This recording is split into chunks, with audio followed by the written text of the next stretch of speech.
yesterday afternoon, I saw The Housemaid, starring Amanda Seyfried and Sydney Sweeney, directed by Paul Feig and based on the novel by Frida McDonald, or Frida McFadden. Sorry, Frida. The novel of the same name. This is based on I just said that. This is about a woman played by Amanda Seyfried who hires what she doesn't know is a woman fresh out of jail, played by Sydney Sweeney, to be a live-in maid at their house. And then everything is not as they seem. It turns out Amanda Seyfried's character might be bonkos. And all hell breaks loose from Sydney Sweeney's perspective. This is a damn good movie, I guess. This is a great chick flick, I'll say. Not even a great chick flick. We'll get into that more. It's completely off the rails. I will say that. These new chick flicks, I feel like they're all based on books. They're all based on Colleen Hoover, or maybe this woman. I'm sure she might have other ones. This is the first of a series, so I'm sure there'll be more of this one. But they're all completely insane. There's murder, there's cover-ups, there's crimes, there's tax evasion, and all the while there's a love story underneath it all. And I guess I'm there for it all because I keep going to see them and I keep being entertained. And I think that's the chick flick culture or economy. The chick flick economy is in a really good spot because they keep on making money. This movie made This movie made a good deal of money, and that's good. It doesn't matter all the while. It's not the most important thing, but a movie like this that's going to make like over $100 million domestically, that's important. That's good. Yeah, Amanda Seyfried. I looked into this. I spent like 10 minutes trying to dig into this beforehand, but Amanda Seyfried, she's great. She's really just one of the best actors in Hollywood, if you ask me. That's a little ridiculous to say after The Housemaid, but I'm not just saying it because of The Housemaid. I'm saying this because her other movie, more so this year, The Testament of Anne Lee, which should maybe get her the Oscar, but should definitely at least get her the Oscar nomination. I think that's easily one of the 5 best lead actress performances of the year. And in this movie, she's having a great time. She really is. She's hamming it up a good amount. There's plenty of times where she's got to be completely batshit and crazy insane. And then she reels it right in to really drive home the craziness, like shifting back and forth quickly, flipping the switch on and off. And it can be very funny at times, and it's incredibly well played by Amanda Seyfried. An actress of her caliber, of her level, playing a role like this and being in a movie like this, it really does elevate it from being like what could be just like some streaming quality garbage to some garbage that you can actually go see on the big screen and get a popcorn and a soda and have a good time. I did get a popcorn and a soda, and I've got I think I might have 3 pimples. I might have 2.5 pimples right now. It's really not. The pressure of the channel is really starting to get to me, clearly. But Amanda Seyfried's great. I think she isn't the lead. She isn't technically the lead. I think Sydney Sweeney is top billed and might be the bigger draw technically, but Amanda Seyfried is the driving force of this movie and really the backbone. She is great. And then Sydney Sweeney is good too. I say, no, she is good. I said that wincing, but no, she is good. And she's good in these kinds of movies. Like going through her career starting in 2019, which is when she burst through the scene with Euphoria. And then 2021, she had The White Lotus season 1, which is fine. She was like the 12th person, but she's actually really funny in that as like just playing like kind of a dumb teenage girl. Then 2022, Euphoria season 2, which is really where she broke out and became a star. And then 2023, she had Reality, which I think was a Streamo movie, HBO Max. She tried to be an actor. Nobody's heard of that movie. That shows you how that went. And then later on that year in December, she had Anyone But You, which I love. That's a great rom-com. It's a great modern rom-com and another great chick flick. If she just kind of carves out her role in these chick flicks and just tries to be like the queen of like the slop, the chick flicks, that's fine. Instead of trying to be an actress, trying to be a real, serious, acclaimed, awarded actress. 2024, keeping that movie star name going. You got to do a superhero franchise, and she does she does Madam Web, and it goes about as, everyone's heard of Madam Web only because it was terrible. It's almost better to have a movie that no one's heard of because it's terrible than a movie that everyone's heard of because of how terrible it is. Later on that year, she had Immaculate, a horror movie, which was fine. Good, made money. Good. She's pretty good in it, actually. She's the driving force of the movie.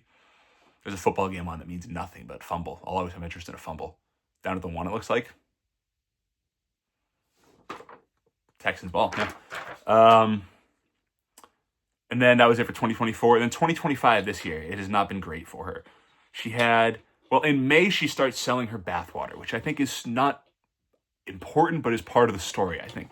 She makes a deal with like Dr. Squatch, I think, to start selling the bathwater soap, which is just lame. I think it's a really lame move. And like, sure, it's cool for like guys who like comment on Instagram posts, like guys who comment W and emojis on Instagram posts. But like, it's just super lame and dorky, I think. And then later on that year, later on that month even maybe, she has Americana come out. That actually comes out in June. And then in July, she has the American Eagle jeans campaign, which everyone knows about it. And you never really want people to know about an ad campaign, much like a movie, for being terrible. And that's why people knew about this jeans campaign. That's two things in 2 years that people know about from Sydney Sweeney because of how terrible they are. Not great movie star reputation. Not really keeping that name clean, which, fine.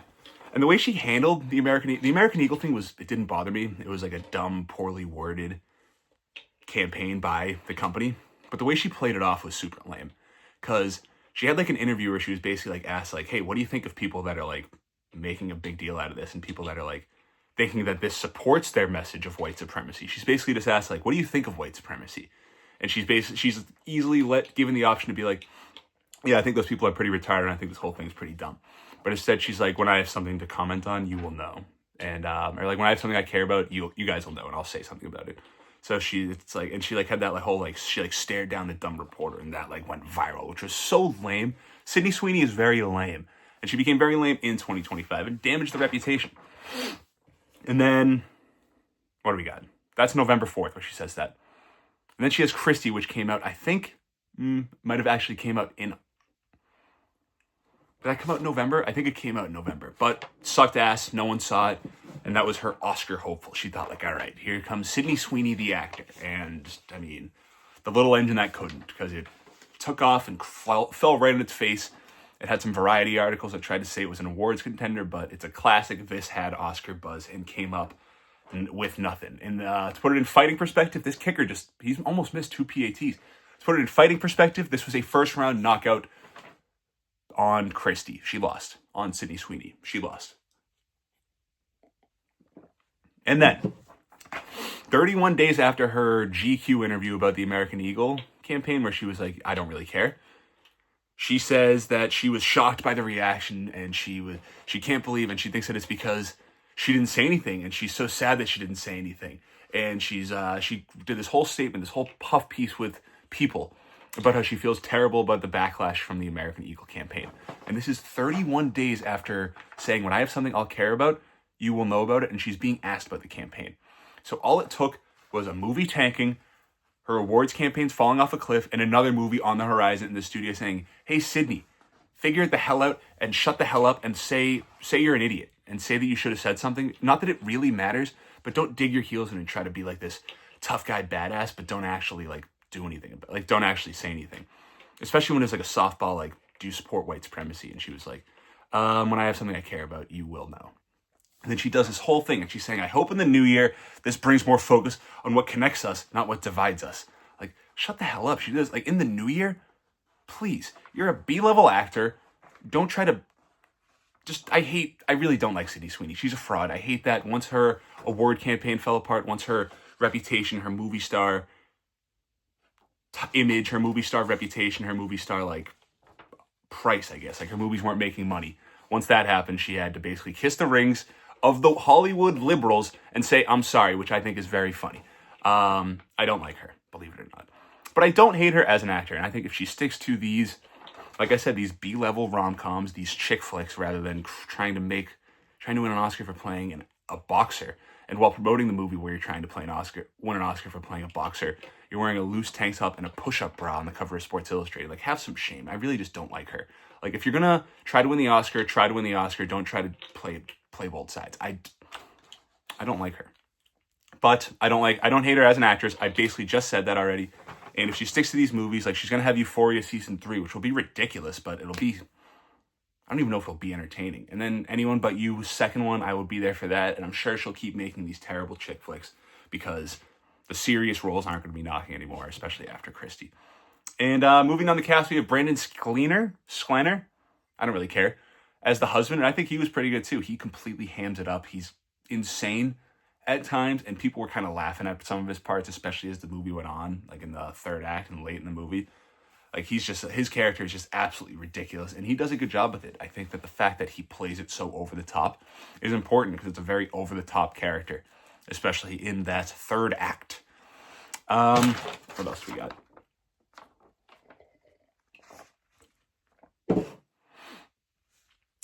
Yeah, I was all in basically the whole time. It drags at times in the, like, it's 2 hours and 15 minutes, which is, that's a while for a chick flick, for a dumb chick flick. And I say dumb in a complimentary way. When I'm calling this movie stupid and I'm calling this movie ridiculous, it's entirely complimentary because that's how it's all entertaining as hell, all the while being ridiculous and dumb. Like when I said to my mom, I don't know which word I said. I think when I said it was ridiculous, when she asked how it was, she was like, "Why is it ridiculous?" I was like, I mean, no, that's a good thing because it was ridiculously entertaining. Not like in like it was one of the greatest movies ever and one of the best movies here, but it was a dumb, stupid movie. That's not a knock.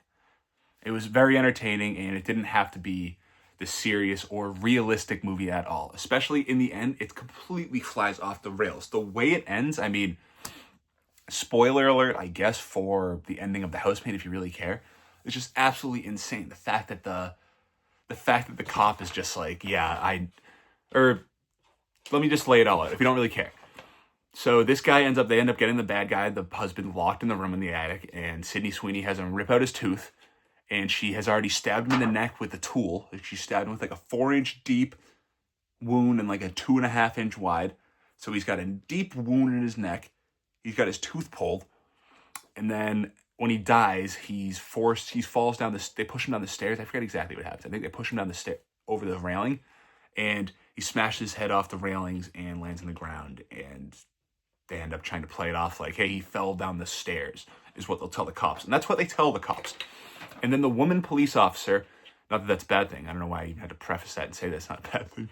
But the woman police officer is questioning them, and she's like, so he just fell down the stairs, huh? Even though he had the neck wound and I'm watching this bad game. Even though he had the neck wound and the pulled tooth. And Amanda Seyfried, she's like, those don't really line up with falling down the stairs. And Amanda Seyfried's like, yeah, I don't know what to tell you. And the police officer's like, I actually knew this guy. My sister used to be engaged to him. And I guess these kinds of things just happen because they insinuated earlier in the movie that this guy had a fiance that he had done the same crazy kind of things to. So that the fact that this one police officer is just like, yep, I guess these kinds of things happen, just throws it over his shoulder. They just kind of throw the whole case away. And they get away with it. It's fine. I think it's funny and I think it's good and it makes sense for the sake of the movie for being ridiculous. That's got to be a flag. You gonna throw that? Yeah, the ref couldn't get out of his pocket. It makes sense for the movie for being, it works for the movie for how ridiculous it is, and I like that it ended this ridiculous. My mom said that it ends different from the book, and I looked it up, and I only read the AI overview for it, so I'm sure that wasn't even right, but it does seem like it ended very differently from the book, and I like the way that it ended. I like the change that they took, and I don't know if I mentioned it yet, but it was directed by let me stay with the ending. In the very ending, it ends with Sydney Sweeney meeting with her character meeting with a new wife who has a husband who is like, not torturing her, but a physically abusive husband. And the wife is like, by the way, my husband is very hard to please. Could you help me take care of that? And she's like, when can I start? So like they make it out like, she's like, when can I start? Like smirking at the camera. She doesn't say it the way I just said it. Sorry. And then so Sydney Sweeney's character is like just going to go around to these women that need it and like help them kill their husbands. It's like there's more books in the series, and if that's the way that the series goes, I'm kind of into that. That would be very funny if there was just like Sydney Sweeney going from abusive couple to abusive couple and like killing the evil husbands, and because it's just like an Equalizer kind of thing, like Denzel Washington. I've never seen that movie. I've never seen Equalizer, but I can imagine it's something like that. It'd be cool if Sydney Sweeney if she can win me back, if she has a dumb killing people action franchise like this, and it just goes completely off the rails. Even if that's not how the book goes, I think let's just get, who can we get on board? Let's just get James Wan on board and just like make ridiculous action movies in this series. I don't really have much else to say. It was a packed house, which was nice. It really was. was a lot of couples. There was a lot of like 50-year-old couples, it seemed like a lot of chicks that read the book. And then creepy husbands that saw that Sydney Sweeney was in the movie, and they were like, hey, you know what, baby, I'll go with you. They're thinking that they're like looking like their husband of the year, but all the while they're just kind of, old perverts. But yeah, and the theater, everyone was enjoying it. By the end, people were kind of laughing at it more so than with it. Like when the husband was like, let's just sweep this all under the rug and act like nothing ever happened.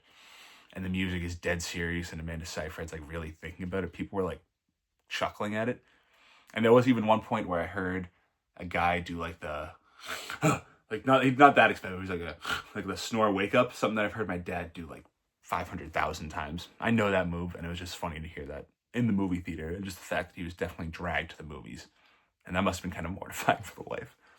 Yeah, the Housemaid, good time, I guess. No, not even I guess. Good time at the movies. I would recommend watching it. And yeah. Oh, I keep forgetting to do this. I'll do the links to the TikTok and the Instagram. That feels gay even saying like follow the TikTok and Instagram. But I mean, my sister does. She doesn't even really do them. I gotta really nag her to do them. So she does them eventually. But like, she treats it like it's abuse. Like, just make the freaking, it takes, I'd imagine, like 20 minutes. Like, you offer to do it. You don't have to do it. Anyway, follow I'll link them in the description. The Instagram and the TikTok, guys. Shout out to Nora for doing those. Yeah. That's it. The Housemaid. Good movie. Goodish, like a good dumb movie. I don't want to, yeah, good movie.